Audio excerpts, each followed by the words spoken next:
Ce message est arrivé un jour après la fête de nos 30 ans de mariage. 3 lignes qui ont tout changé. Je m'appelle Evelyne Laporte, j'ai 60 ans. Et ce soir, je vais vous raconter comment un simple texto m'a fait tomber à genoux dans un salon de réception vide. C'était le lendemain de notre anniversaire. 30 années avec Hugo. 30 années de rire, de projets, de certitude.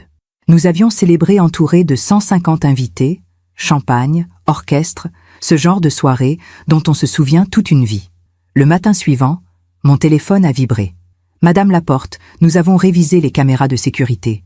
Vous devez voir cela de vos propres yeux. Venez seul, mais promettez-moi que vous ne vous évanouirez pas.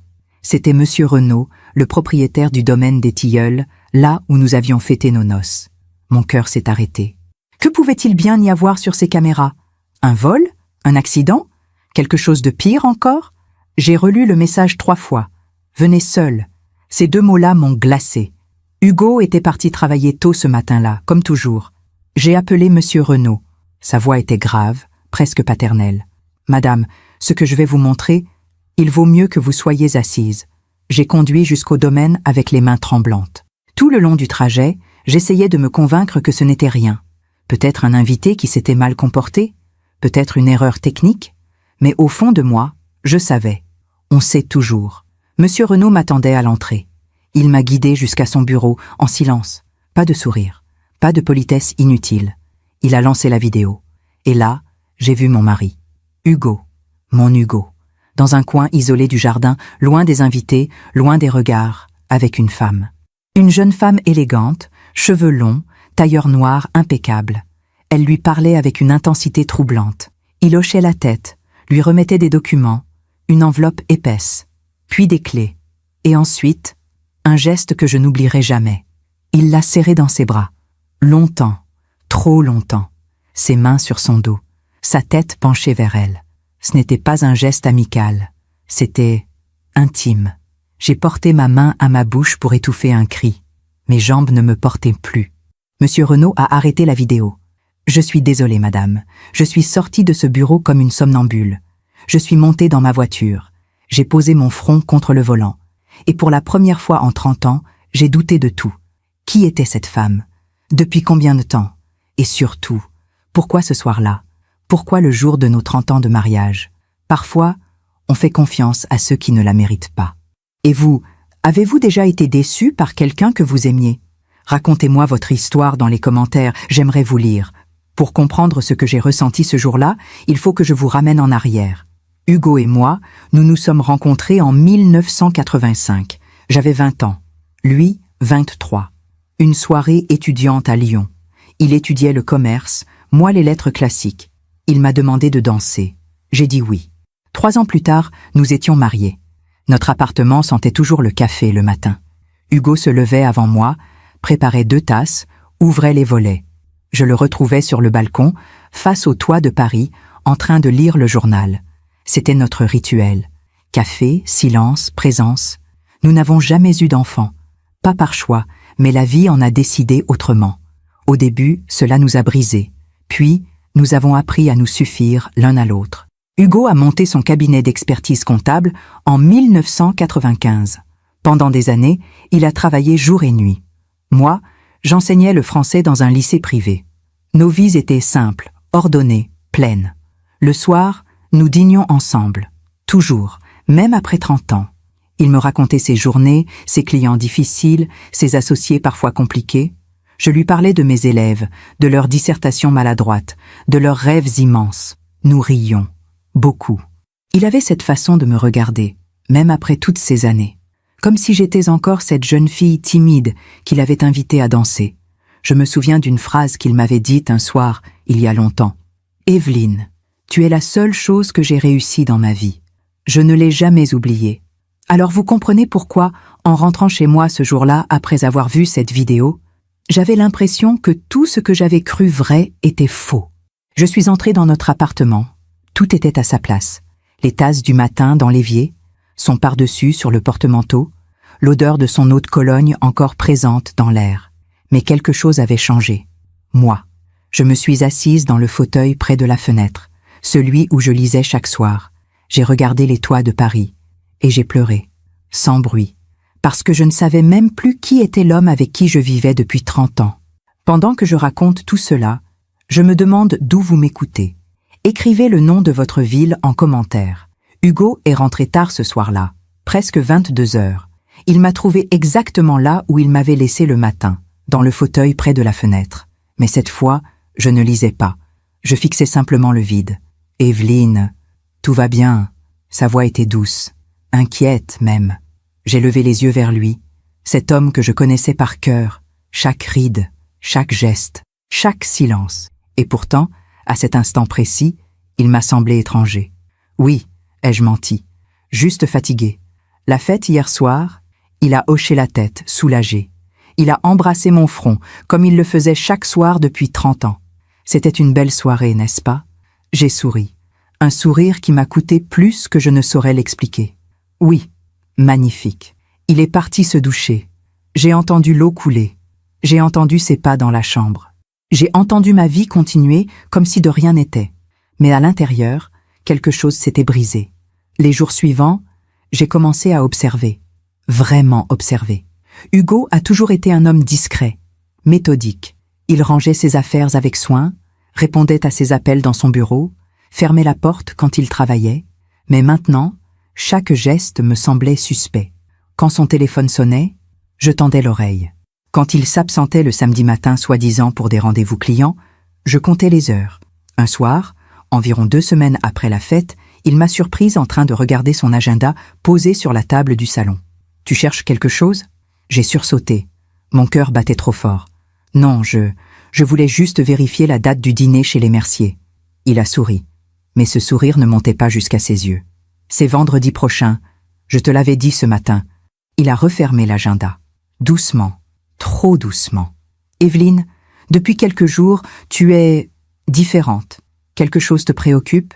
J'aurais pu tout lui dire à ce moment-là. Lui parler de la vidéo, de cette femme, de mon cœur qui se serrait chaque fois qu'il rentrait tard. Mais je ne l'ai pas fait, parce que j'avais peur. Peur de sa réponse, peur de la vérité, peur que tout s'effondre. Non, tout va bien. C'est juste la fatigue, tu sais.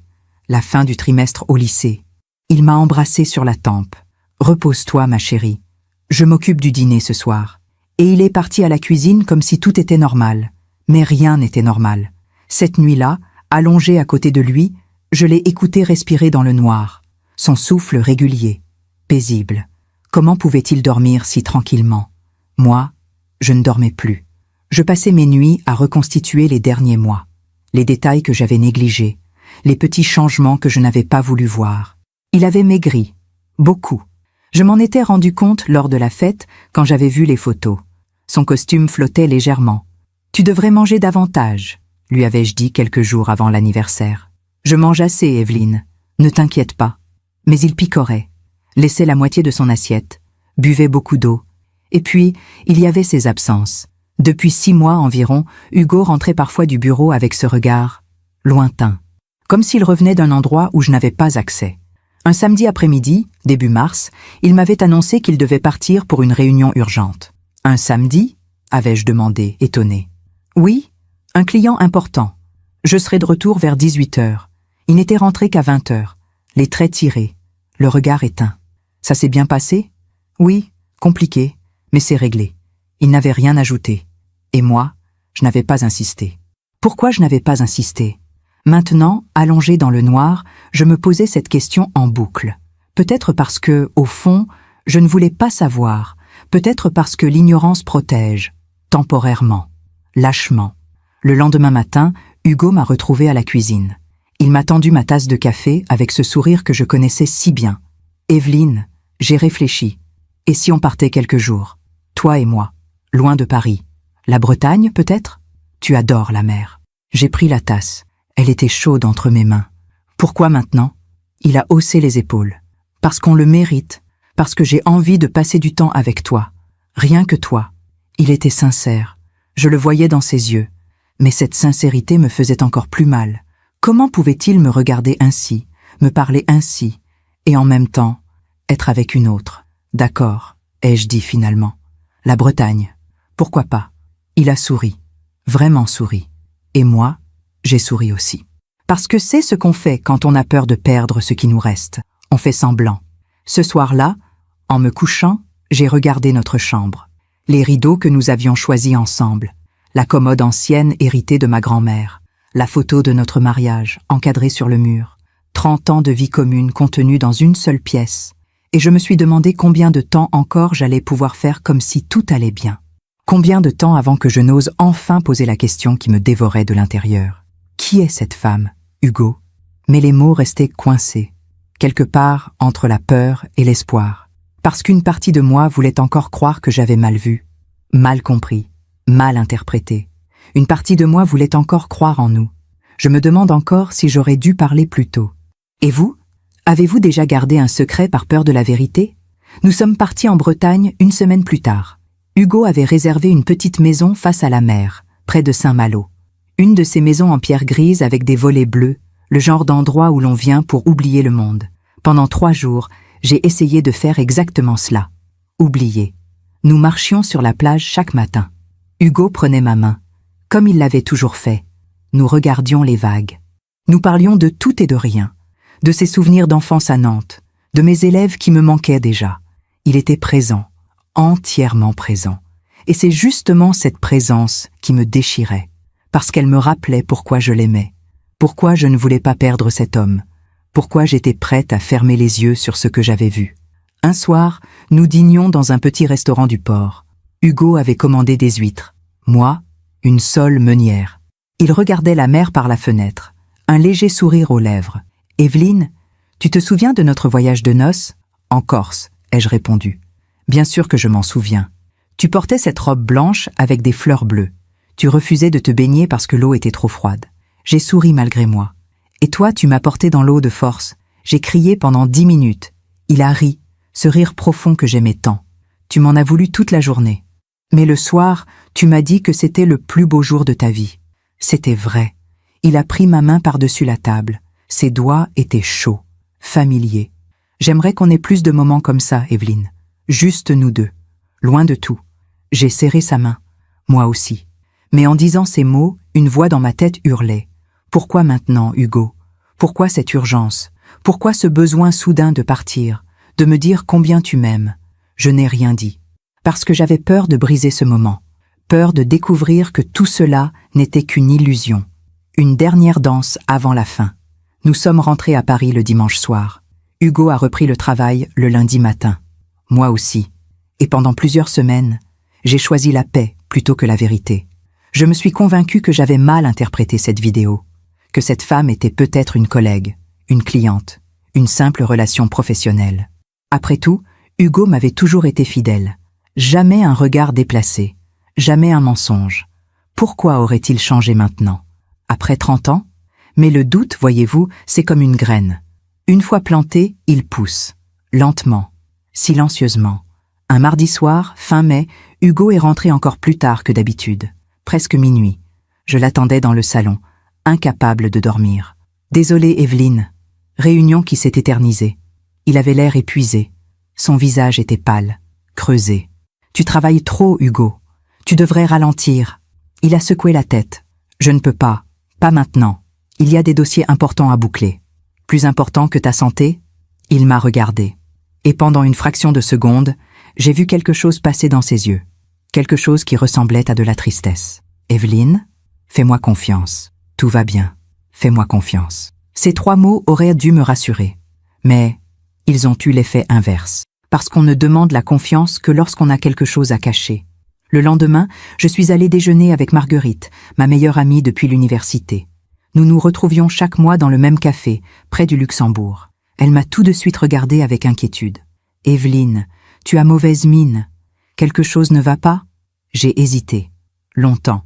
Puis j'ai fini par lâcher. « Marguerite, si tu découvrais que ton mari te cache quelque chose de grave, tu ferais quoi ?» Elle a posé sa tasse de café.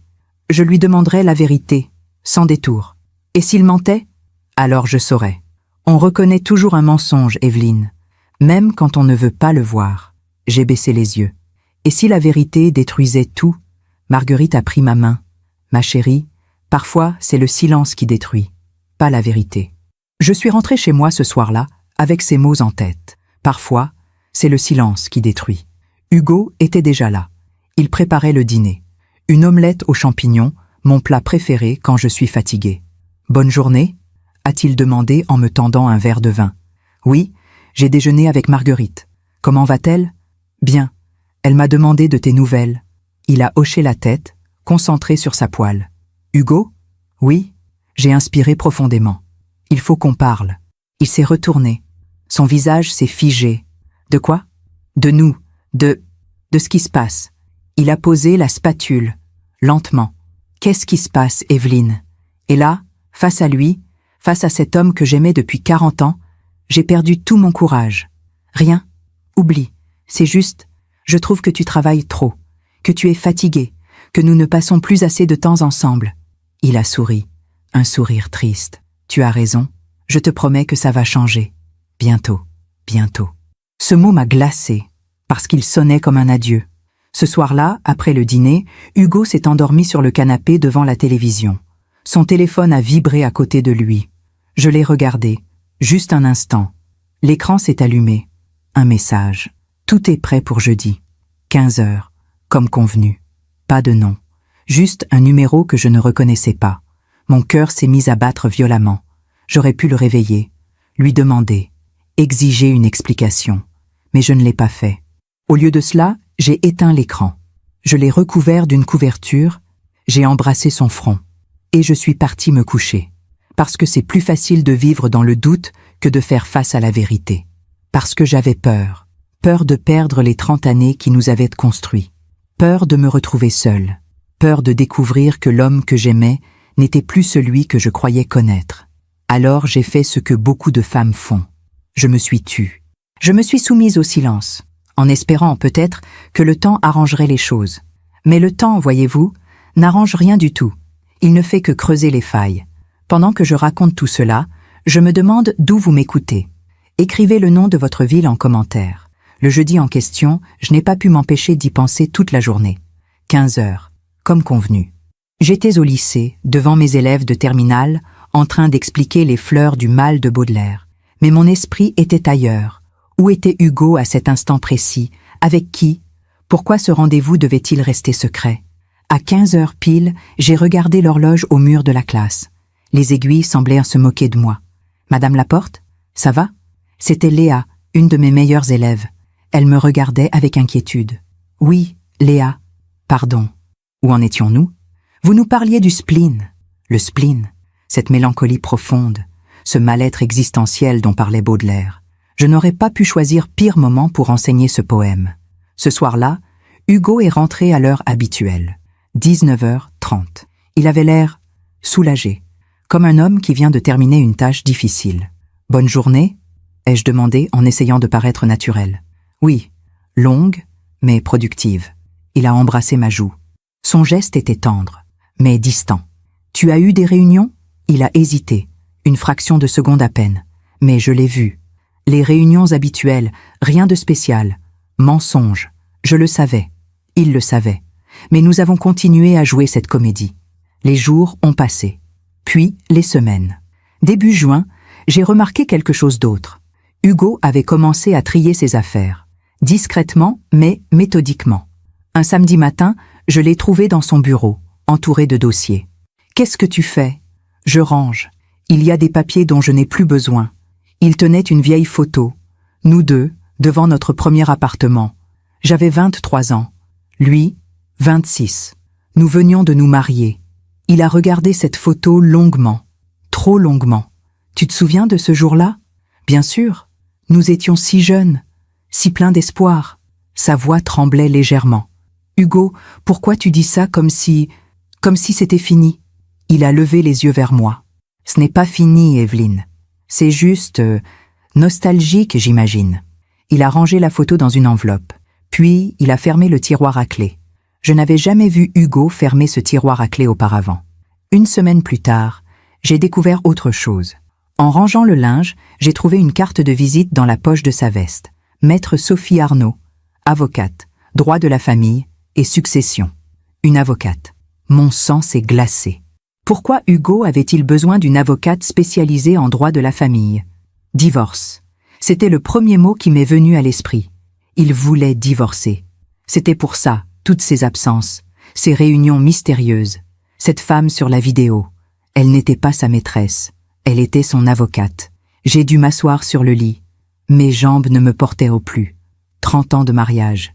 Et il voulait partir, sans même m'en parler. J'ai regardé cette carte longtemps. Les lettres dansaient devant mes yeux. Puis j'ai fait quelque chose dont je n'étais pas fière. J'ai appelé ce numéro. Une voix féminine a répondu. Cabinet de Maître Arnaud, bonjour. J'ai reconnu cette voix. C'était elle, la femme de la vidéo. Bonjour, je souhaiterais prendre rendez-vous avec Maître Arnaud. Bien sûr. Puis-je avoir votre nom? J'ai hésité. Evelyne Laporte. Un silence. Long. Trop long. Madame Laporte? Oui. Un instant, s'il vous plaît. Elle m'a mise en attente. Mon cœur battait si fort que j'avais peur qu'elle l'entende à travers le téléphone. Puis elle est revenue. Madame Laporte, Maître Arnaud aimerait vous rencontrer. Seriez-vous disponible demain, 16 heures? Demain? Oui. Elle dit que c'est important. D'accord. J'ai raccroché. Mes mains tremblaient. Pourquoi cette avocate voulait-elle me voir si rapidement? Qu'est-ce qu'Hugo lui avait raconté? Ce soir-là, Hugo est rentré avec des fleurs. Des pivoines blanches, mes préférées. Pour toi, a-t-il dit en me les tendant. Pourquoi? Parce que tu les aimes. J'ai besoin d'une autre raison? Il souriait, mais son sourire ne touchait pas ses yeux. J'ai pris les fleurs. Elles étaient magnifiques, fraîches, parfumées, et je les ai détestées, parce qu'elles ressemblaient à des fleurs qu'on apporte pour s'excuser, ou pour dire au revoir. Cette nuit-là, je n'ai pas dormi.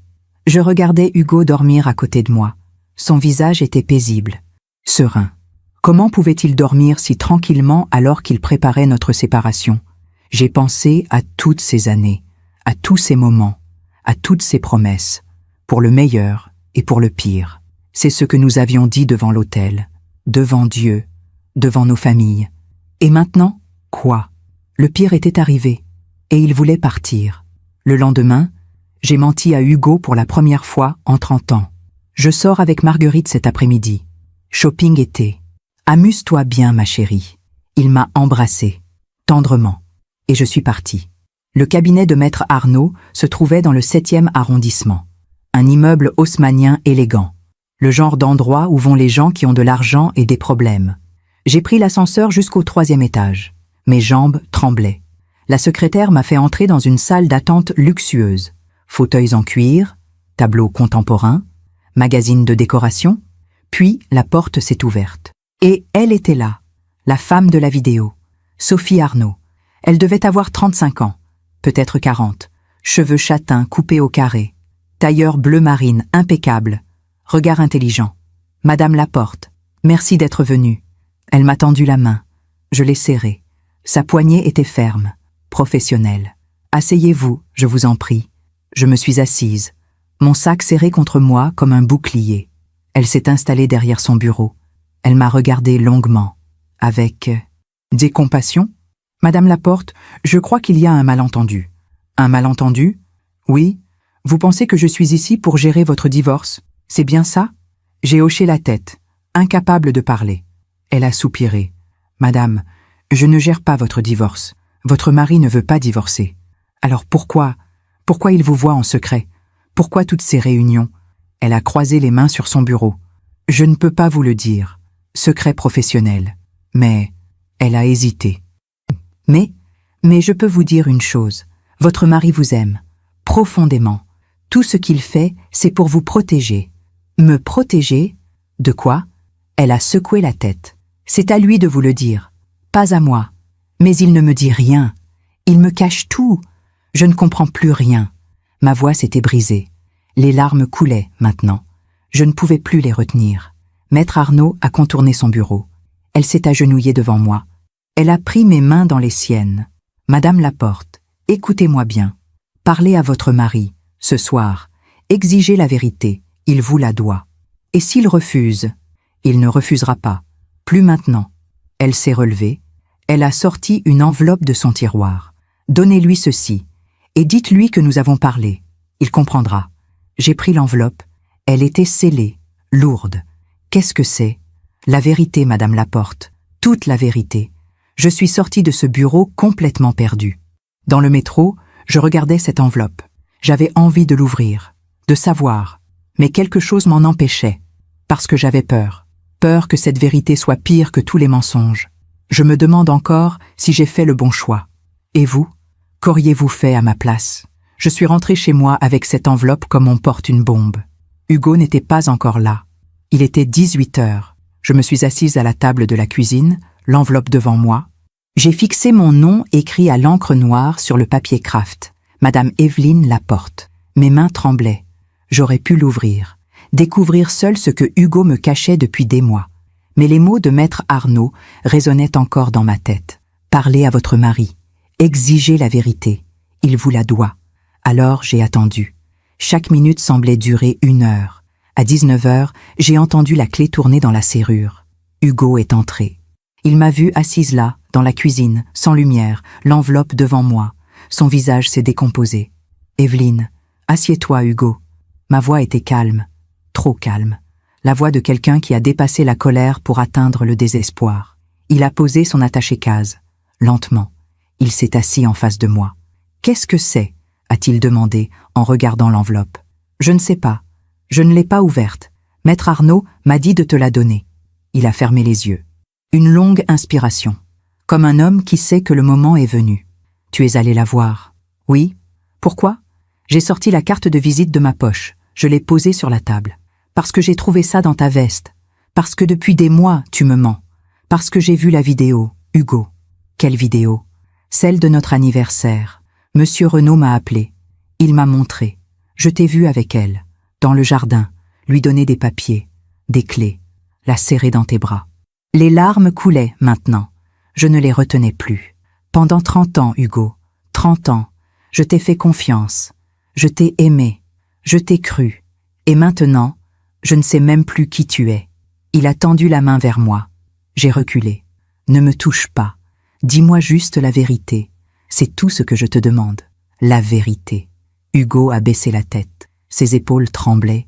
Quand il a relevé les yeux, j'ai vu quelque chose que je n'avais jamais vu auparavant. De la peur. Une peur profonde. Viscérale. « Evelyne, je vais tout te dire. Mais avant, je veux que tu saches une chose. Une seule. Quoi? Je t'aime. Je t'ai toujours aimé. Et tout ce que j'ai fait, chaque mensonge, chaque secret, c'était pour te protéger. » Me protéger de quoi, Hugo? De quoi? Il a pris l'enveloppe. Il l'a ouverte. Il en a sorti des papiers, des documents officiels, des résultats médicaux. Il les a posés devant moi. Et là, j'ai lu. Cancer du pancréas, stade 4, métastase hépatique. Pronostic, 6 à 12 mois. Le monde s'est arrêté. Les mots dansaient devant mes yeux. Je les lisais encore et encore, mais ils ne faisaient aucun sens. Non, c'est tout ce que j'ai pu dire. Non, non, non. Hugo s'est levé. Il a voulu me prendre dans ses bras. Cette fois, je l'ai laissé faire. Je me suis effondrée contre lui. Et j'ai pleuré, comme je n'avais jamais pleuré de ma vie. Depuis quand ai-je réussi à articuler entre 2 sanglots? Mars. Le diagnostic est tombé début mars. Mars. Il y a 9 mois. 9 mois qu'il savait. 9 mois qu'il portait ça seul. Pourquoi tu ne m'as rien dit? Il m'a serré plus fort. Parce que je ne voulais pas que tu me regardes comme tu me regardes maintenant. Comme un homme qui va mourir. Mais Hugo, laisse-moi finir, s'il te plaît. Je me suis assise. Il s'est assis en face de moi. Il a pris mes mains. Quand j'ai appris, j'ai d'abord pensé que c'était une erreur. J'ai fait d'autres examens. J'ai consulté 3 spécialistes différents. Tous m'ont dit la même chose. 6 mois à 1 an. Peut-être moins. On peut faire quelque chose. Une chimiothérapie. Une opération. Il doit y avoir... Non, Evelyne, il n'y a rien à faire. Le cancer est trop avancé. Les traitements ne feraient que prolonger la souffrance. J'ai choisi de ne pas les faire. Tu as choisi, sans même m'en parler? Oui, parce que c'était mon choix à faire, pas le tien. Je voulais crier, hurler, lui dire qu'il n'avait pas le droit de décider seul, que nous étions mariés, que les choix importants, on les faisait ensemble. Mais je voyais son visage, cette fatigue profonde, cette maigreur que j'avais remarquée, cette tristesse dans ses yeux que j'avais prise pour de la culpabilité. Et maître Arnaud, ai-je demandé? Elle m'aide à mettre mes affaires en ordre, mon testament, les transferts de biens. Quel transfert? Il a sorti d'autres papiers de l'enveloppe. Evelyne, j'ai 2 associés au cabinet. Tu les connais, Bernard et Philippe. Je les connaissais. 2 hommes d'affaires sans scrupules. Hugo s'était toujours plaint d'eux, de leur cupidité, de leur manque d'éthique. Quand je mourrai, selon nos accords, mes parts du cabinet reviendront automatiquement à eux, pour presque rien. Mais c'est injuste. Oui, mais légal. J'ai signé ces accords il y a 20 ans, quand nous avons créé le cabinet ensemble. Je ne pensais pas mourir à 63 ans. Il a désigné les documents. Alors, j'ai trouvé une solution. J'ai transféré la moitié de tous nos biens à ton nom. L'appartement, les comptes bancaires, les placements, tout. Pourquoi la moitié seulement? Parce que si je transférais tout, il pourrait t'attaquer en justice, prétendre que c'était de la fraude. Mais la moitié, c'est légal. C'est ton droit en tant qu'épouse. Je regardais ces papiers, des colonnes de chiffres, des signatures, des cachets officiels. Sophie, Maître Arnaud, m'a aidé à tout organiser, discrètement, pour que Bernard et Philippe ne s'en rendent pas compte avant qu'il soit trop tard. C'était ça tous ces rendez-vous secrets. Oui, la banque, le notaire, l'avocat, j'ai passé des mois à tout mettre en place. Et la vidéo, celle de l'anniversaire? J'avais rendez-vous avec Sophie ce soir-là, pour signer les derniers documents. Elle devait me remettre les clés du coffre où tout est entreposé. J'ai choisi ce moment parce que je voulais que ce soit fait, que tu sois protégé. Avant la fête, il a baissé les yeux. Je ne savais pas qu'il y avait des caméras dans le jardin. Je pensais qu'on était seuls. Je comprenais maintenant. Tout prenait sens. Les absences, la fatigue, la perte de poids, les regards tristes. Cette urgence à passer du temps ensemble. Hugo, pourquoi tu ne m'as pas dit? Pourquoi tu as porté ça tout seul? Parce que je voulais que ces derniers mois soient beaux, que tu te souviennes de nous heureux. Pas de moi malade, diminué, mourant. Il a essuyé ses yeux. La fête de nos 30 ans, c'était mon cadeau pour toi, mon dernier cadeau. Je voulais que ce soit parfait, que tu te souviennes de cette soirée, de nous en train de danser, de rire, d'être nous-mêmes. Mais Hugo, et je voulais te protéger, Evelyne. Financièrement, moralement. Je voulais être sûre que quand je ne serais plus là, tu serais à l'abri, que Bernard et Philippe ne pourraient pas te voler ce qui te revient de droit. Il a pris mon visage entre ses mains. Tout ce que j'ai fait, je l'ai fait par amour. Maladroitement peut-être, en te faisant souffrir certainement. Mais par amour, uniquement par amour. Je l'ai regardé, cet homme que j'aimais depuis 40 ans, cet homme qui allait me quitter. Et j'ai compris. J'ai compris que parfois, les mensonges sont des actes d'amour, que parfois, on cache la vérité non pas pour trahir, mais pour protéger, que parfois, la plus grande preuve d'amour est de porter sa douleur seule pour épargner l'autre. Combien de temps? Ai-je murmuré. Les médecins disent quelques mois, peut-être 6, peut-être moins. 6 mois. Nous avions 6 mois. Après 30 ans, il ne nous restait que 6 mois. On va les vivre bien, ai-je dit. Ces 6 mois. Ensemble, sans mensonge, sans secret. Oui, promets-moi, je te le promets. Cette nuit-là, nous sommes restés éveillés jusqu'à l'aube. Hugo m'a tout raconté. Les symptômes qu'il avait ignorés, les douleurs qu'il avait cachées, les rendez-vous médicaux qu'il avait inventés comme des réunions de travail. Il m'a parlé de sa peur, de sa colère, de son désespoir, et puis de son acceptation. J'ai eu une belle vie, Evelyne, une vie pleine. Grâce à toi. Ne dis pas ça. Ne parle pas au passé. D'accord. J'ai une belle vie. Grâce à toi. Au petit matin, je l'ai regardé s'endormir enfin. Son visage était paisible. Et j'ai compris que les prochains mois allaient être les plus difficiles de ma vie. Mais aussi, peut-être, les plus précieux. Parce que maintenant, je savais. Et savoir, même quand la vérité fait mal, c'est toujours mieux que vivre dans le mensonge. Les semaines qui ont suivi cette nuit-là ont été étranges. Étranges parce que tout avait changé, et pourtant, rien n'avait changé. Nous prenions toujours notre café ensemble le matin. Nous dînions toujours côte à côte le soir. Nous parlions. Nous rions même, parfois. Mais maintenant, chaque moment était teinté de cette conscience aiguë. Le temps était compté. Juillet est arrivé. Les élèves étaient en vacances. Hugo avait pris un congé du cabinet. Officiellement pour raison de santé. Officieusement, parce qu'il savait qu'il ne reviendrait jamais. Bernard et Philippe étaient venus le voir à la maison. Une visite de courtoisie, avaient-ils dit. Mais je les connaissais. Je voyais leur regard calculateur, leur sourire faux. Ils attendaient, comme des vautours. « Hugo, tu devrais penser à la succession du cabinet », avait dit Bernard en sirotant son café. « Nous devons assurer la continuité. »« Il y a du temps pour ça », avait répondu Hugo calmement. « Bien sûr, mais on ne sait jamais. Il vaut mieux être préparé. » J'avais serré les poings sous la table. Ces hommes parlèrent de la mort de mon mari comme d'un simple dossier administratif. Après leur départ, Hugo s'était effondré dans le canapé. « Ils savent, ils ont compris que je suis malade. Et alors, ils vont essayer de te voler, Evelyne. Dès que je serai mort, ils vont tout faire pour que tu ne touches rien. Mais tu as tout prévu? Avec Maître Arnaud? Oui, mais ils vont se battre. Ils vont te harceler, te faire peur. J'aurais voulu t'épargner ça. » Je m'étais assise à côté de lui. J'avais pris sa main. « Hugo, je ne suis pas une enfant. Je peux me défendre. Je sais, mais j'aurais aimé être là pour te protéger. Tu seras toujours là, d'une façon ou d'une autre. » Il avait souri, ce sourire triste que je connaissais maintenant si bien. En août, nous sommes partis. Pas en Bretagne cette fois.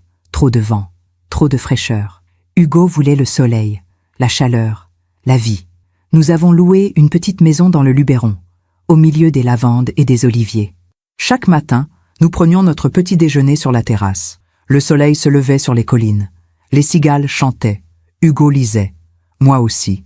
Parfois, nous ne parlions pas pendant des heures. Nous n'avions pas besoin de mots. Sa présence me suffisait. Un après-midi, nous nous sommes promenés dans un village perché, Saint-Paul-de-Vence. Les ruelles étaient étroites, pavées, fleuries. Hugo marchait lentement. Il s'arrêtait souvent pour reprendre son souffle. « Tu veux rentrer ?» avais-je demandé. « Non, je veux voir le coucher de soleil d'ici. Nous avons trouvé un banc face à la vallée. Nous nous sommes assis, main dans la main. Le ciel s'est embrasé. Orange, rose, violet. C'est beau, avait murmuré Hugo. Oui, je veux que tu continues à voir des couchers de soleil, Evelyne.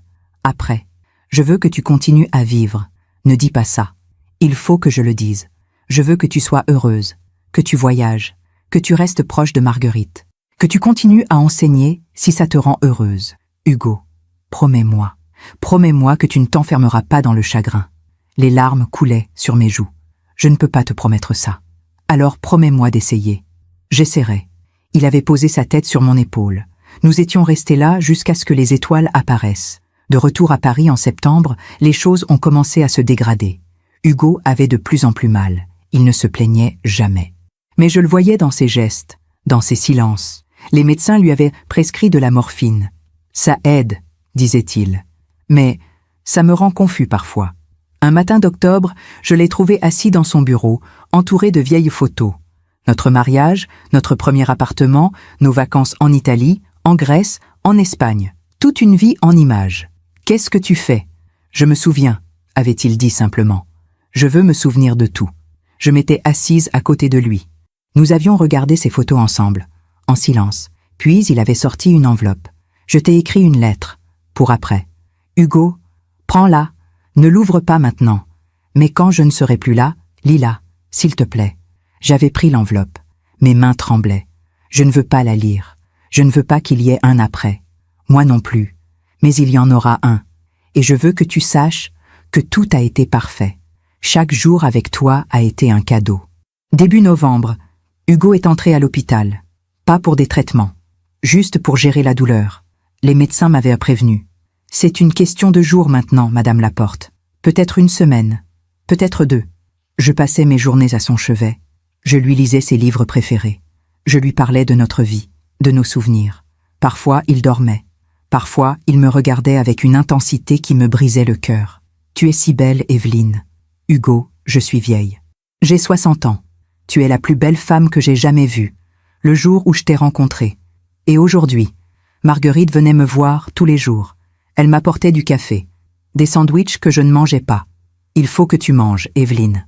Je ne peux pas. Pour lui, pour Hugo. Il ne voudrait pas te voir comme ça. Elle avait raison. Mais comment manger quand l'homme que vous aimez est en train de mourir? Le 12 novembre, très tôt le matin, l'infirmière est venue me réveiller. J'étais endormie dans le fauteuil à côté du lit d'Hugo. « Madame Laporte, venez. Vite !» Je me suis levée d'un bond. Mon cœur cognait dans ma poitrine. Hugo avait les yeux ouverts. Il me regardait. « Evelyne. » Sa voix était faible. À peine un murmure. « Je suis là, mon amour. Je suis là. J'ai pris sa main. Elle était froide. J'ai eu une belle vie. Oui, nous avons eu une belle vie. Merci pour tout. Ne me remercie pas. C'est moi qui te remercie. Il a essayé de sourire. Mais son visage se contractait de douleur. Je t'aime, Evelyne. Toujours. Je t'aime aussi. Pour toujours. Il a fermé les yeux. Sa respiration était de plus en plus faible. J'ai posé mon front contre le sien. Vas-y, Hugo. Tu peux y aller. Je vais bien. Je te promets que je vais bien. C'était un mensonge. Mais un mensonge nécessaire. Parce qu'il avait besoin de partir en paix.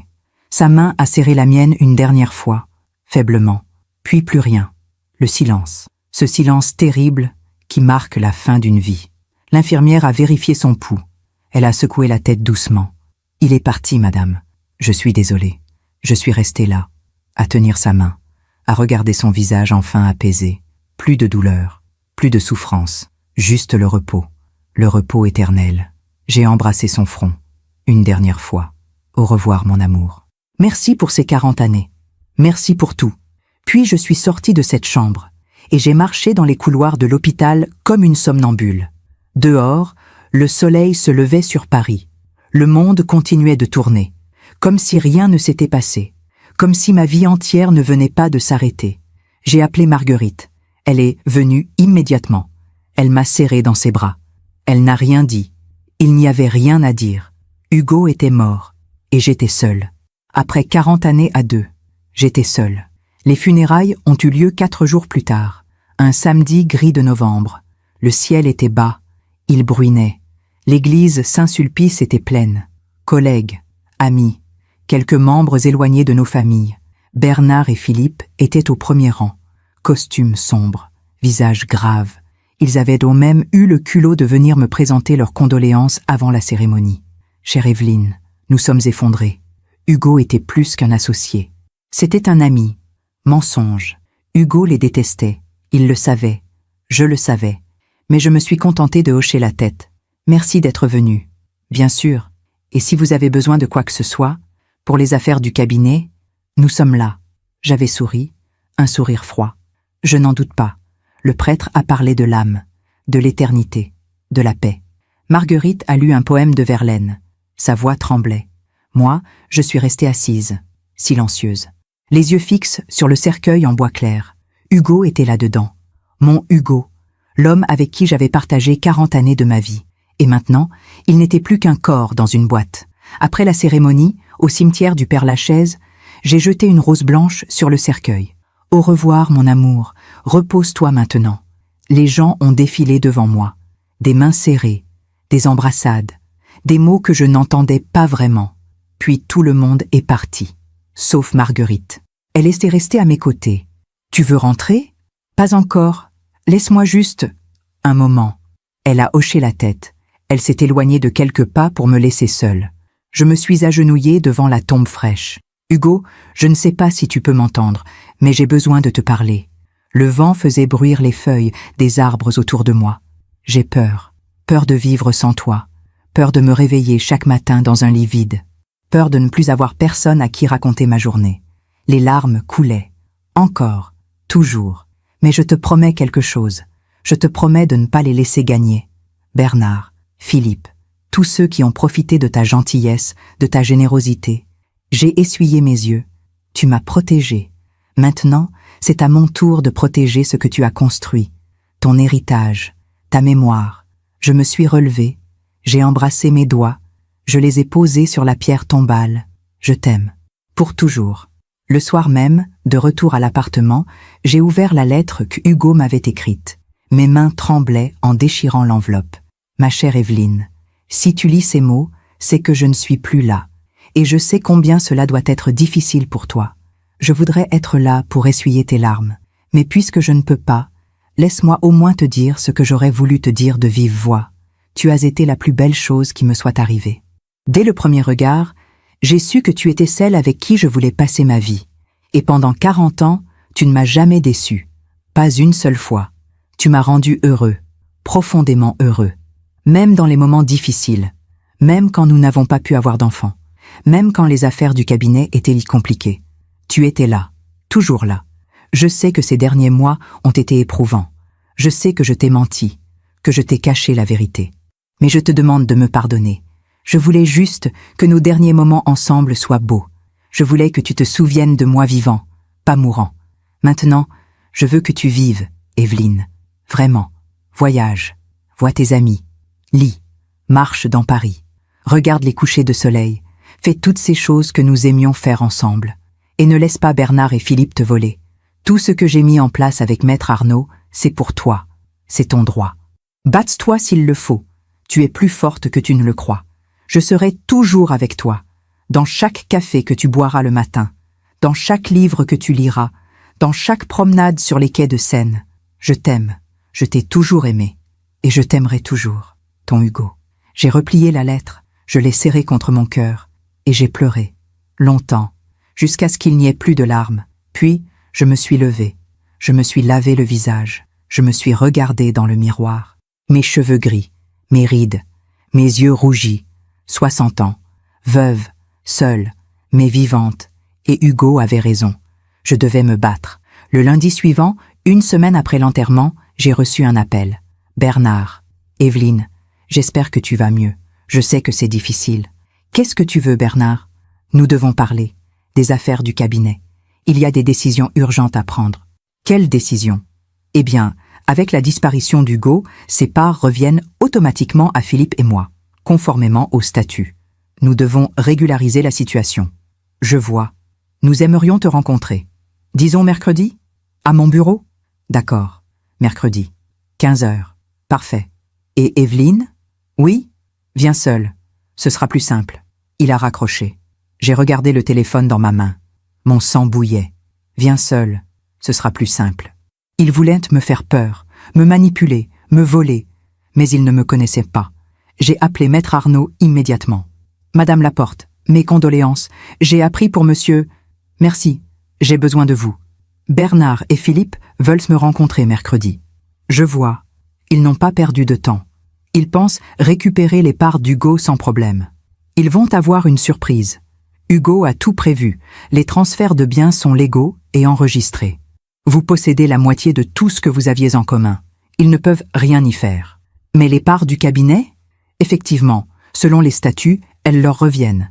Mais Hugo avait aussi prévu ça. Il a liquidé discrètement certains actifs avant de mourir. L'argent est sur un compte à votre nom. Ils auront le cabinet, mais le cabinet n'a plus la même valeur qu'avant. J'ai souri. Pour la première fois depuis des semaines. Hugo était brillant. Oui, il vous aimait beaucoup, Madame Laporte, et il voulait que vous soyez protégée. Le mercredi, je suis arrivée au cabinet de Bernard à 15 heures pile. Mais je n'étais pas seule. Maître Arnaud m'accompagnait. Quand Bernard nous a vus entrer dans son bureau, son visage s'est décomposé. « Evelyne, je pensais que tu viendrais seule. Tu as pensé mal. » Maître Arnaud a posé son attaché-case sur la table. « Messieurs, je suis Maître Sophie Arnaud. J'ai représenté Monsieur Hugo Laporte dans ses dernières volontés. Et je représente maintenant Madame Evelyne Laporte. Philippe était là aussi. Il regardait l'avocate avec méfiance. Nous n'avons pas besoin d'avocat. C'est une simple formalité. Justement, a répondu Maître Arnaud. Parlons des formalités. Elle a sorti des documents. Elle les a étalés sur la table. Comme vous le savez, selon les statuts du cabinet, les parts de Monsieur Laporte vous reviennent effectivement. 50% chacun, pour un prix symbolique de 10 000 €. Bernard a souri. Satisfait. Exactement. Nous sommes prêts à signer aujourd'hui. Parfait. Mais il y a quelque chose que vous devez savoir. Elle a sorti d'autres papiers. Monsieur Laporte a procédé à plusieurs transferts avant son décès. Transferts légaux, enregistrés, inattaquables. Quel transfert? La moitié de tous les biens du couple Laporte est maintenant au nom de Madame Laporte. L'appartement. Les comptes bancaires, les placements, tout. Le visage de Bernard est devenu rouge. C'est impossible. Il n'avait pas le droit. Si, c'est parfaitement légal. Madame Laporte est son épouse. Il avait tous les droits. Philippe s'est levé. Vous essayez de nous voler? Non, messieurs, a dit Maître Arnaud calmement. C'est exactement l'inverse. Monsieur Laporte a protégé son épouse contre vos manœuvres. Elle a refermé son attaché-case. Vous aurez les parts du cabinet, comme prévu. Mais Madame Laporte est financièrement indépendante. Elle n'a besoin de rien de vous. Je me suis levée. J'ai regardé Bernard, puis Philippe. Hugo savait qui vous étiez. Il savait que vous essaieriez de me voler. Alors il m'a protégée. Bernard a serré les poings. Vous ne vous en tirerez pas comme ça. Je crois que si, a répondu maître Arnaud. Sauf si vous voulez que je rende publiques certaines irrégularités comptables que monsieur Laporte avait découvertes avant sa mort. Des irrégularités qui pourraient intéresser l'administration fiscale. Le silence. Bernard et Philippe se regardaient. Pâles. Vous nous faites chanter? Non. Je vous informe simplement que madame Laporte est sous ma protection juridique et que toute tentative d'intimidation ou de manipulation sera sanctionnée. Je me suis dirigé vers la porte. Maître Arnaud m'a suivi. Avant de sortir, je me suis retourné. Hugo était un homme bon. Vous ne l'avez jamais mérité. Ni comme associé, ni comme ami. Et je suis parti. Dehors, sur le boulevard, j'ai respiré profondément. L'air froid de novembre me brûlait les poumons. Mais je me sentais légère. Pour la première fois depuis la mort d'Hugo, je me sentais forte. Vous avez été parfaite, madame Laporte, a dit maître Arnaud. Non, Hugo a été parfait. Il a tout prévu. Il vous aimait beaucoup. Je sais. Nous avons marché en silence pendant quelques minutes. Puis, maître Arnaud s'est arrêté. Madame Laporte, si vous avez besoin de quoi que ce soit, je suis là. Hugo était mon client. Mais maintenant, vous êtes mon amie. Merci, Sophie, pour tout. Elle m'a serré dans ses bras, brièvement. Puis elle est partie. Je suis rentrée chez moi. Notre appartement. Mon appartement maintenant. J'ai préparé du café. Une seule tasse. Je me suis assise sur le balcon, face au toit de Paris. Le soleil se couchait, orange et rose. Et j'ai pensé à Hugo, à sa gentillesse, à son amour, à son sacrifice. Il m'avait protégée jusqu'au bout, même après sa mort. Merci, mon amour, ai-je murmuré au vent. Merci de m'avoir appris que l'amour, le vrai, c'est aussi protéger l'autre, même quand on n'est plus là. J'ai bu mon café lentement, et j'ai regardé le ciel s'assombrir. Demain serait un autre jour, le premier jour du reste de ma vie, sans Hugo, mais avec son amour, son héritage, sa force. Et j'allais vivre, vraiment vivre, comme il me l'avait demandé. Les mois qui ont suivi ont été à la fois les plus difficiles et les plus libérateurs de ma vie. Difficiles, parce que le silence de l'appartement me pesait, parce que chaque matin, je me réveillais en tendant la main vers le côté du lit où Hugo dormait.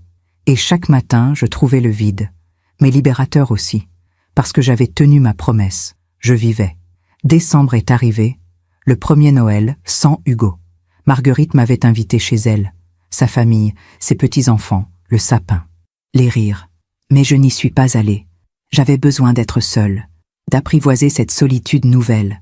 J'ai passé la soirée du 24 décembre sur le balcon, une couverture sur les genoux, à regarder les lumières de Paris. « Joyeux Noël, Hugo !» ai-je murmuré en levant mon verre de vin. « Où que tu sois !» Le vent a fait bruire les feuilles du petit olivier que nous avions planté ensemble il y a des années. Et j'ai souri, parce que j'ai choisi de croire que c'était sa façon de me répondre. En janvier, j'ai repris l'enseignement, seulement 3 jours par semaine. Je n'avais plus besoin de travailler à temps plein. Grâce à Hugo, j'étais à l'abri financièrement. Mais j'aimais mes élèves, leurs questions, leur énergie, leur façon de voir le monde. Un matin, alors que j'expliquais le site de Corneille, une élève a levé la main. « Madame Laporte, vous croyez vraiment que l'amour peut survivre à tout, même à la mort ?» J'ai regardé cette jeune fille, 17 ans, toute la vie devant elle. « Oui », ai-je répondu. « Je crois que l'amour véritable ne meurt jamais. Il se transforme, mais il reste. » Elle a souri, soulagée peut-être, et moi aussi. C'était la première fois depuis la mort d'Hugo que je parlais d'amour sans pleurer. Fin janvier, j'ai reçu un appel inattendu. Sophie Arnaud. « Madame Laporte, j'ai des nouvelles, concernant Bernard et Philippe. » « Quel genre de nouvelles ? » ?»« Mauvaises. Pour eux. Bonnes pour la justice. » Elle m'a raconté. Après notre confrontation en novembre, Bernard et Philippe avaient tenté de contester les transferts de biens effectués par Hugo. Ils avaient engagé un avocat, déposé une plainte. Mais leur avocat avait découvert quelque chose. Des irrégularités comptables au sein du cabinet, des détournements de fonds, des clients surfacturés, et tout menait à Bernard et Philippe. L'administration fiscale a lancé une enquête, m'a expliqué Sophie. Ils risquent de lourdes amendes. Peut-être même des poursuites pénales. Hugo le savait ? Oui, il avait découvert leur magouille il y a quelques années. Mais il n'avait pas voulu les dénoncer à l'époque. Il espérait qu'ils changeraient. Mais ils n'ont pas changé. Non, ils ont continué. Et maintenant, Tout leur tombe dessus. J'ai fermé les yeux. Hugo n'avait même pas eu besoin de les dénoncer. La vie s'en était chargée. Que va-t-il se passer maintenant? Le cabinet va probablement fermer. Ils devront rembourser les clients lésés. Et leur réputation est détruite. Plus personne ne voudra travailler avec eux. J'aurais dû me réjouir. Mais je me sentais juste, triste. Triste que des hommes puissent gâcher leur vie par cupidité. Merci de m'avoir prévenue, Sophie. Madame Laporte, il y a autre chose. Quoi? Bernard a essayé de me contacter. Il voulait savoir si vous accepteriez de témoigner en leur faveur. Il dit que Hugo aurait voulu que vous les aidiez. J'ai ri, amèrement. Hugo aurait voulu que je les aide? Après tout ce qu'ils ont fait? C'est ce qu'il prétend. Ma réponse est non. Hugo m'a protégé d'eux. Je ne vais certainement pas les aider maintenant. C'est ce que je pensais. Je lui ai déjà répondu en votre nom. Merci, Sophie. En février, j'ai croisé Philippe par hasard. C'était un dimanche matin. Je faisais mes courses au marché de la Bastille. Et soudain, je l'ai vu. Il était seul. Un sac de légumes à la main. Il avait l'air vieux, fatigué, diminué. Nos regards se sont croisés. Il a baissé les yeux immédiatement. Il allait partir, fuir. Mais j'ai fait quelque chose d'inattendu. Je l'ai appelé. Philippe. Il s'est retourné. Surpris. Méfiant. Evelyne. Nous nous sommes regardés en silence pendant quelques secondes. « Comment vas-tu » ai-je demandé. « Pas bien. Mais tu le sais déjà, j'imagine. » J'ai appris. Pour le cabinet. Pour l'enquête. Il a hoché la tête. Ses épaules se sont affaissées. Nous avons tout perdu. Le cabinet. Notre réputation. Nos économies vont partir dans les amendes et les remboursements. Je suis désolé. Il m'a regardé, étonné. Tu es désolé? Après tout ce que nous avons fait? Après avoir essayé de te voler? Oui, parce que Hugo ne vous aurait pas souhaité ça. Malgré tout, Philippe a détourné le regard. Ses yeux brillaient. Hugo était trop bon pour nous. Nous ne le méritions pas. Non, vous ne le méritiez pas. Un silence. Il savait, n'est-ce pas? Pour les détournements? Oui. Et il n'a rien dit? Il nous a protégés? Pendant des années? Oui. Philippe a secoué la tête. Et nous avons essayé de voler sa veuve. Mon Dieu, qu'est-ce que nous sommes devenus? Des hommes qui ont fait de mauvais choix, Philippe. Mais il n'est jamais trop tard pour changer.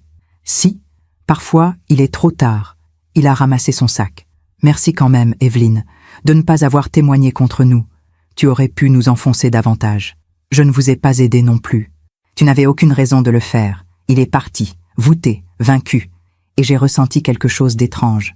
Pas de la joie, pas de la satisfaction, juste de la tristesse de voir des vies gâchées par l'avidité. En mars, j'ai reçu une lettre. De Bernard. Chère Evelyne, je sais que tu n'as aucune raison de me lire, encore moins de me croire, mais j'ai besoin de t'écrire ces mots. Je suis désolée. Désolée pour tout. Pour avoir essayé de te voler. Pour avoir profité d'Hugo pendant des années. Pour avoir trahi sa confiance. Hugo était un homme bon.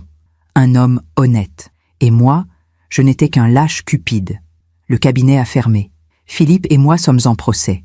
Nous allons probablement perdre tout ce que nous avons. Et tu sais quoi? Nous le méritons. Parce que la vie finit toujours par rendre justice. D'une façon ou d'une autre. Je ne te demande pas de me pardonner. Je ne le mérite pas. Je veux juste que tu saches que j'ai compris. Trop tard, peut-être. Mais j'ai compris. L'argent ne vaut rien si on perd son âme pour l'obtenir. Hugo l'avait compris. Toi aussi. Moi, il m'a fallu tout perdre pour le comprendre. Prends soin de toi, Evelyne. Bernard. J'ai relu cette lettre plusieurs fois. Puis, je l'ai rangée dans un tiroir.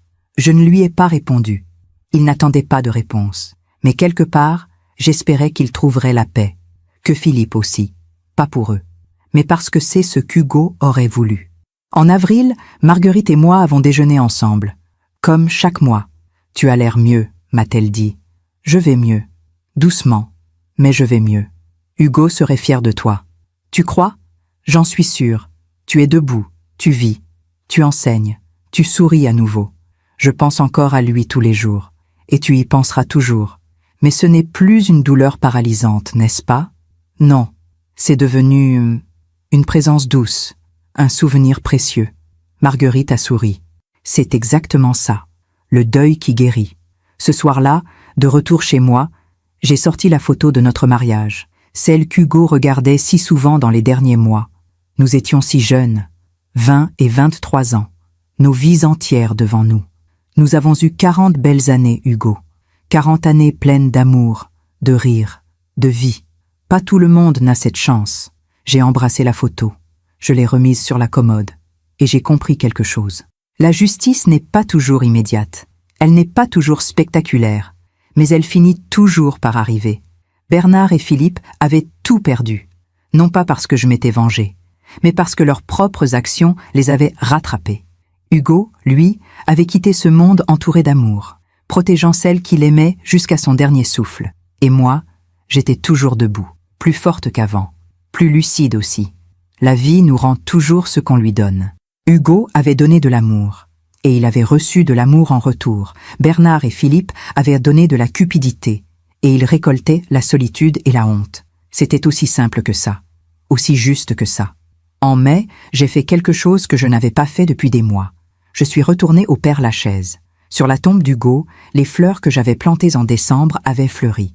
Des petites roses blanches, ses préférées. Je me suis agenouillée.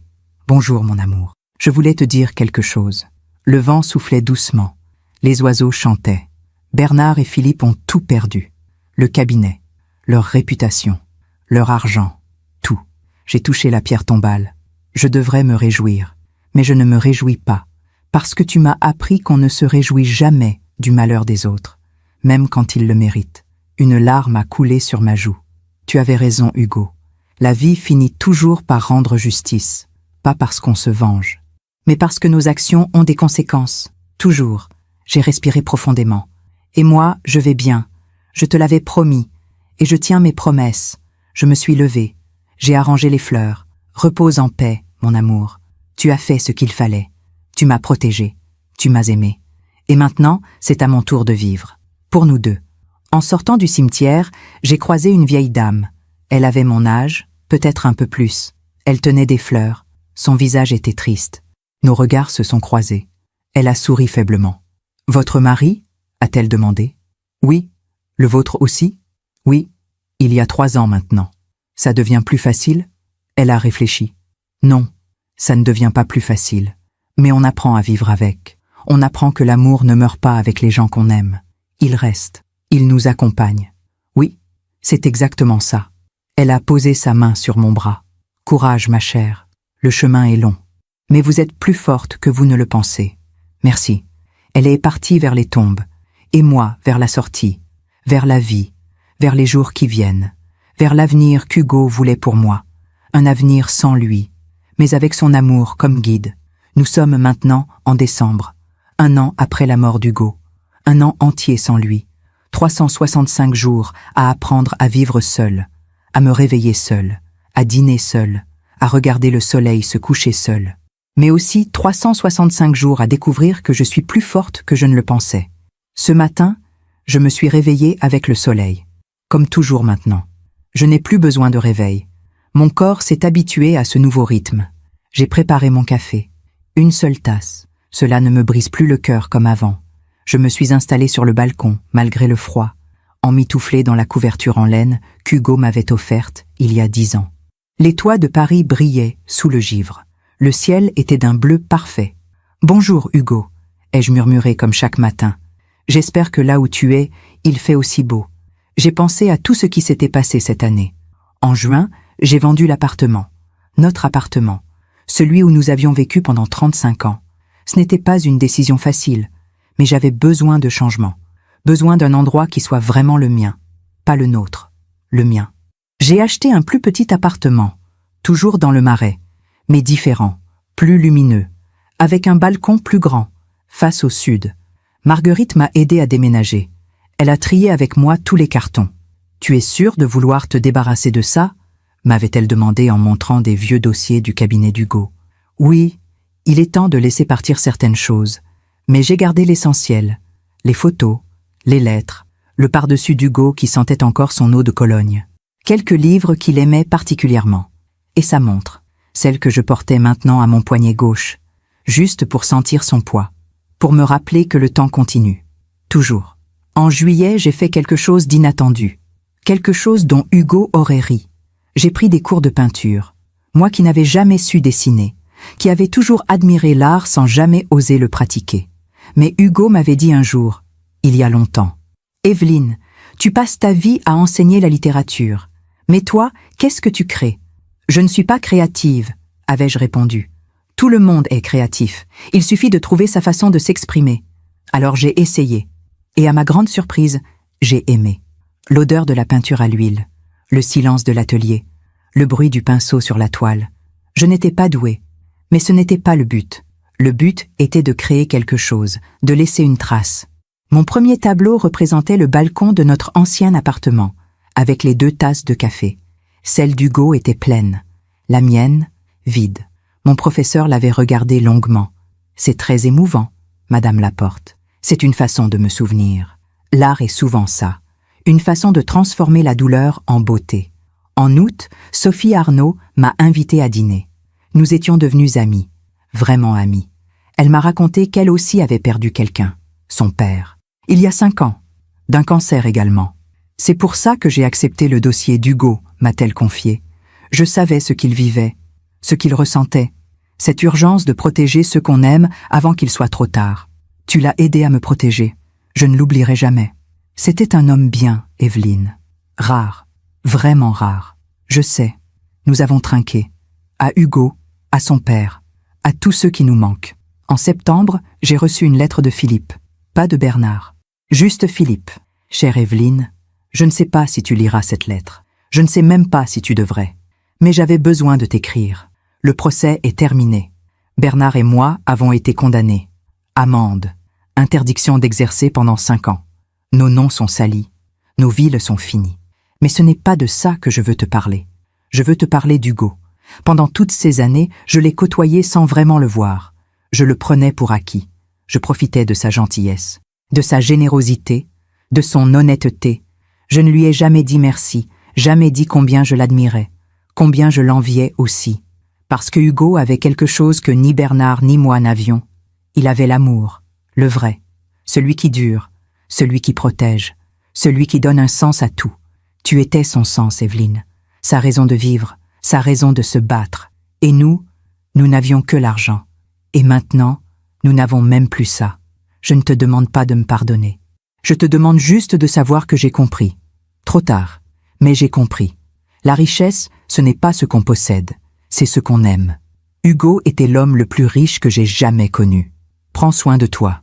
Philippe, j'ai pleuré en lisant cette lettre. Non pas de tristesse, mais de compréhension. Philippe avait enfin compris. Après tout ce temps, après avoir tout perdu. Certaines leçons ne peuvent s'apprendre qu'à travers la souffrance. J'ai rangé cette lettre avec celle de Bernard, dans le tiroir où je garde les choses importantes, parce qu'un jour, peut-être, quelqu'un lira ces lettres et comprendra que la vie enseigne à chacun, à son rythme, à sa façon. En octobre, j'ai organisé un dîner, chez moi, dans mon nouvel appartement. J'ai invité Marguerite, Sophie, quelques collègues du lycée, quelques amis proches. C'était la première fois que je recevais depuis la mort d'Hugo. J'avais peur que ce soit triste, peur de pleurer devant tout le monde. Mais non. Nous avons ri, nous avons mangé, nous avons parlé de tout et de rien. Et à un moment, Marguerite a levé son verre. À Evelyne, à sa force, à son courage, à sa capacité de continuer à vivre même quand tout semblait perdu. Tout le monde a applaudi. Et j'ai compris quelque chose d'essentiel. Je n'étais pas seule. Je ne l'avais jamais été. Hugo m'avait laissé entouré d'amour, d'amis, de souvenirs, de leçons. Il m'avait laissé riche. Pas d'argent, mais de vie. En novembre, je suis retournée au domaine des Tilleuls, là où nous avions fêté nos 30 ans de mariage. Monsieur Renaud m'a reconnue immédiatement. « Madame Laporte, quel plaisir de vous revoir. Comment allez-vous ?»« Je vais bien, monsieur Renaud. Merci. J'ai appris pour votre mari. Mes condoléances. C'était un homme bien. » Oui, c'était un homme bien. Nous avons marché dans le jardin, jusqu'au coin où Hugo avait rencontré Sophie ce soir-là. L'endroit qui avait déclenché toute cette histoire, toute cette douleur, toute cette révélation. Vous savez, monsieur Renaud, quand vous m'avez montré cette vidéo, j'ai cru que ma vie était finie. Je m'en souviens. J'étais désolée de vous faire ça. Mais vous aviez raison de me la montrer. Parce que sans cette vidéo, je n'aurais jamais cherché la vérité. Je n'aurais jamais compris à quel point Hugo m'aimait. Il a hoché la tête. Parfois, les choses qui nous brisent sont celles qui finissent par nous révéler l'essentiel. Oui, exactement. Je suis restée là quelques minutes, à regarder ce jardin, ces arbres, ce ciel. Merci, monsieur Renaud. Pour tout. Ce n'est rien, madame. Non, ce n'est pas rien. Vous m'avez aidé à voir la vérité. Et la vérité, même douloureuse, est toujours préférable au mensonge. Hier soir, j'ai relu la lettre d'Hugo, celle qu'il m'avait écrite avant de mourir. Je la connais par cœur maintenant. Chaque mot, chaque virgule. Mais je la relis quand même, parce qu'elle me rappelle qui j'étais, qui je suis devenue. Je veux que tu vives, Evelyne. Vraiment. Et je vis, Hugo. Je vis vraiment. Pas comme avant. Pas comme nous vivions ensemble, mais je vis quand même. J'enseigne, je peins, je vois mes amis, je lis, je me promène dans Paris, je regarde les couchers de soleil, comme tu me l'avais demandé, et chaque fois, je pense à toi. Ce matin, en buvant mon café, j'ai pensé à cette jeune femme de 20 ans que j'étais quand je t'ai rencontrée. J'ai pensé à toutes ces années que nous avons vécues ensemble. Les rires, les pleurs, les silences complices. J'ai pensé à la maladie, au secret, à la douleur. Et j'ai pensé à l'amour, cet amour qui a tout traversé, tout supporté, tout transcendé. Tu m'as appris que l'amour, le vrai, ce n'est pas seulement être ensemble dans les bons moments, c'est aussi protéger l'autre. Même quand ça fait mal, même quand ça nous coûte, tu m'as appris que la vie est courte, trop courte, et qu'il ne faut pas la gaspiller avec des choses futiles. Tu m'as appris que la richesse n'est pas dans ce qu'on possède, mais dans ce qu'on aime. Et tu m'as appris, surtout, que la mort ne met pas fin à l'amour. Elle le transforme, elle le purifie, elle le rend éternel. Si mon histoire peut t'aider, ne serait-ce qu'une femme à ouvrir les yeux, à comprendre que l'amour véritable existe encore, que les hommes bons existent encore, alors tout cela aura eu un sens. Si mon histoire peut aider quelqu'un à ne pas juger trop vite, à chercher la vérité derrière les apparences, à donner une chance à ceux qu'on aime d'expliquer leur silence. Alors oui, tout cela aura valu la peine. Hugo n'était pas parfait. Il m'a menti. Il m'a caché la vérité pendant des mois. Mais il l'a fait par amour. Uniquement par amour. Et moi, j'ai appris à pardonner. Non pas parce qu'il le méritait, mais parce que je le méritais. Parce que le pardon libère. Il guérit. Il permet de continuer. Aujourd'hui, je sais que je vais bien. Je ne suis plus cette femme brisée qui regardait une vidéo en pleurant dans le bureau de monsieur Renaud. Je suis une femme qui a perdu l'amour de sa vie, mais qui a appris à vivre avec cette perte. Une femme qui a compris que la vie continue. Toujours. Que le soleil se lève chaque matin. Que les oiseaux chantent. Que les fleurs poussent. Que la beauté existe encore. Même dans la douleur. Que l'amour ne meurt jamais vraiment. Il reste. Dans les souvenirs. Dans les gestes. Dans les leçons apprises. Hugo vit en moi, chaque jour, dans chaque choix que je fais, dans chaque sourire que je donne, dans chaque coucher de soleil que je regarde. Il vit parce que je le fais vivre, et tant que je vivrai, il vivra aussi. Ce soir, je vais allumer une bougie, comme je le fais chaque 12e jour du mois, le jour de sa mort. Je vais m'asseoir sur mon balcon, je vais regarder les étoiles, et je vais lui dire merci. Merci pour ses 40 années, merci pour son amour. Merci pour sa protection. Merci de m'avoir appris que l'amour véritable ne demande rien en retour. Il donne, il protège, il se sacrifie. Et je vais lui promettre quelque chose. Je vais lui promettre de continuer, de vivre pleinement. De ne pas gaspiller le temps qu'il me reste, parce que c'est ce qu'il aurait voulu. C'est ce qu'il voulait. Et je ne le décevrai pas. Alors voilà, c'est mon histoire. L'histoire d'une femme qui a cru que son mari la trompait, qui a découvert qu'il la protégeait. L'histoire d'un amour qui a survécu à la maladie, à la mort, au temps. L'histoire d'une leçon apprise dans la douleur, que la vie nous rend toujours ce qu'on lui donne. Hugo a donné de l'amour, et il a reçu de l'amour. Même après sa mort, son amour me protège encore. C'est ça, la vraie richesse. C'est ça, le vrai héritage. Pas l'argent, pas les biens, pas les propriétés, mais l'amour, les leçons, les souvenirs. Et si vous m'écoutez aujourd'hui, je veux que vous reteniez une chose. Ne jugez pas trop vite. Ne présumez pas. Ne tirez pas de conclusions hâtives. Cherchez la vérité. Toujours. Parlez. Écoutez. Comprenez. Parce que parfois, les silences cachent les plus beaux actes d'amour.